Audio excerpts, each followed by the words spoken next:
حضرت حسن بصری رحمت اللہ علیہ ایسی شخصیت گزرے ہیں کہ ان کا نام اللہ تبارک و تعالیٰ نے سورج سے بھی زیادہ روشن کیا ہے، وقت کے ولی گزرے اور تابعین کے سردار گزرے۔ ان کے والد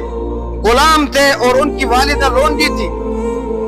گھروں میں کام کرتی تھی، اور حضرت ام المؤمنین ام سلمہ رضی اللہ تعالیٰ عنہ کی لونڈی تھی۔ اور جب وہ حضرت ام سلمہ رضی اللہ تعالیٰ عنہ کی خدمت میں مصروف ہوتی تھی اور حضرت حسن بصری رحمت اللہ علیہ بچپن میں چھوٹے بچے تھے، روتے تھے، تو ام المؤمنین حضرت ام سلمہ رضی اللہ تعالیٰ عنہ اسے اپنے گود میں بٹھاتی تھی، اپنے سینے سے لگاتی تھی، یہاں تک کہ اپنا دودھ بھی اسے پلایا۔ اس برکت والا دودھ کا اثر یہ ہوا کہ اللہ تبارک و تعالیٰ نے ایک غلام کے بیٹے کو، ایک لونڈی کے بیٹے کو اس دودھ کی برکت سے وقت کا ولی اللہ بنایا اور تابعین کا سردار بنایا۔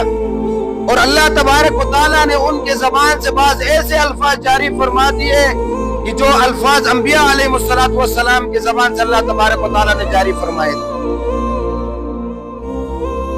اس کا اثر یہ ہے کہ حدیث میں آتا ہے کہ ام المؤمنین اما عائشہ صدیقہ رضی اللہ تعالیٰ عنہ نے فرمایا کہ صحابہ کرام کے گھروں میں جب کوئی بچہ یا بچی پیدا ہوتی تو وہ حضور صلی اللہ علیہ وسلم کے پاس لے کر آتے تھے، اور آپ صلی اللہ علیہ وسلم ان بچے اور بچی کی برکت کے لیے دعا بھی فرماتے تھے اور ساتھ تہنیک بھی فرماتے تھے۔ تہنیک اس کو کہا جاتا ہے کھجور یا چوارا یا شہد یا کوئی بھی میٹھی چیز چپا کر لعاب سمیت اس بچے کے حلق میں اتار دیتے تھے۔ اس کے اثر سے اللہ تبارک و تعالیٰ اس بچے میں برکت بھی عطا فرما دیتے، اس کی بیماریوں کو دور فرما دیتے اور اس کو دیندار بنا دیتے اور نیک بنا دیتے۔